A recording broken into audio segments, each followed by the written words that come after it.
OK, first to former Conservative MP, Minister, broadcaster and dog lover, Edwina Currie, who joins me now. Good to have you on. It's been a while since I've seen you. Your take on this story. Good morning, Edwina.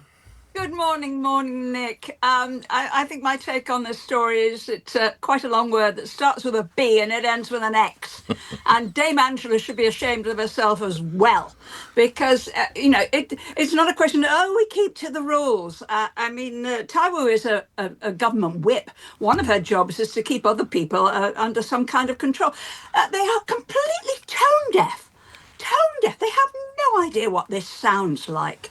And you and I are old enough to remember the big expenses rows of 2009, when MP after MP of all parties, not just one party, MP after MP, was found to be claiming for things that they shouldn't have and that look really bad. Even David Cameron was claiming for his wisteria, for goodness sake. It was completely wrong. And it was revealed by a former member of our armed forces who was working part-time looking after the expenses claims and all the rest of it, and was deeply shocked at what he found.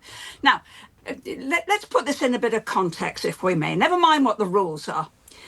You have to think about, how does this feel? How does this sound at a time when we're supposed to be, really short of money? I mean, this particular lady is earning 10 times as much as my state pension as a little single old lady living in the north of England. And what has she taken and voted to take? My winter fuel allowance just before the winter. And her cockapoo rent, not just the cockapoo, which probably cost her more than 900 quid, but the rent is being paid for out of taxpayers' money.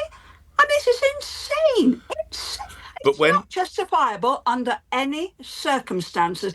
And what she should have done immediately was, number one, pay it back. Number two, apologise. And everybody in the government at the moment, all these ministers on this round should be saying, we're very sorry, this shouldn't have happened. We're checking if there's any other idiocies like this that are going to be permitted. And we're going to make sure all the money gets paid back. They're not saying that, are they? They're not. What they are saying, and your take on this lastly, Edwina, it's not us, it's the rules.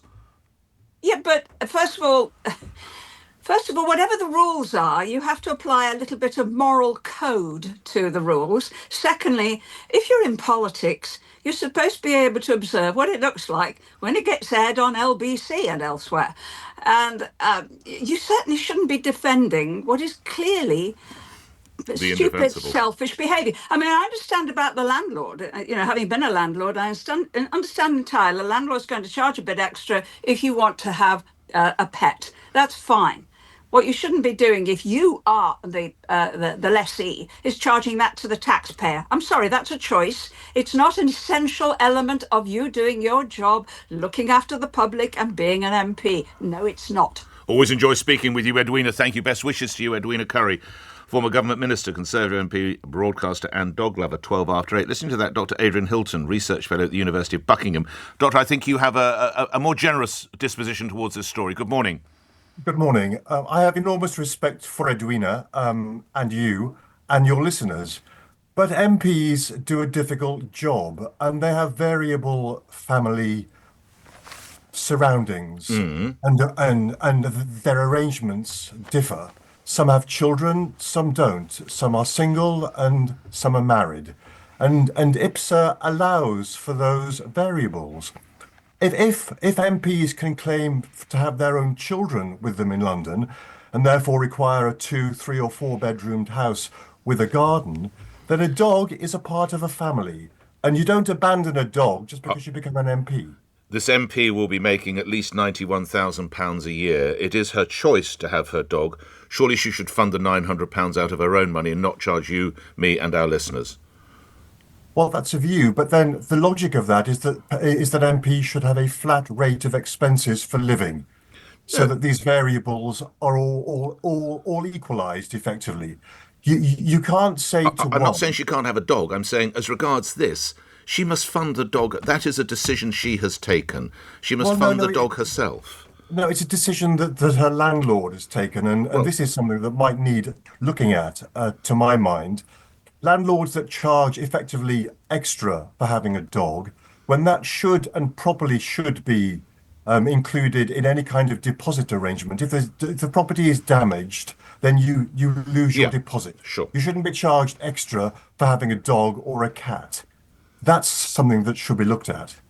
So you, lastly on this, you don't hold any blame towards her at all. You think, in a sense, that is the way our system is governed. You are allowed a housing Well, allowance, and if you bring children and or a dog or whatever else, it might be parrots or a cat, we've got to live with it.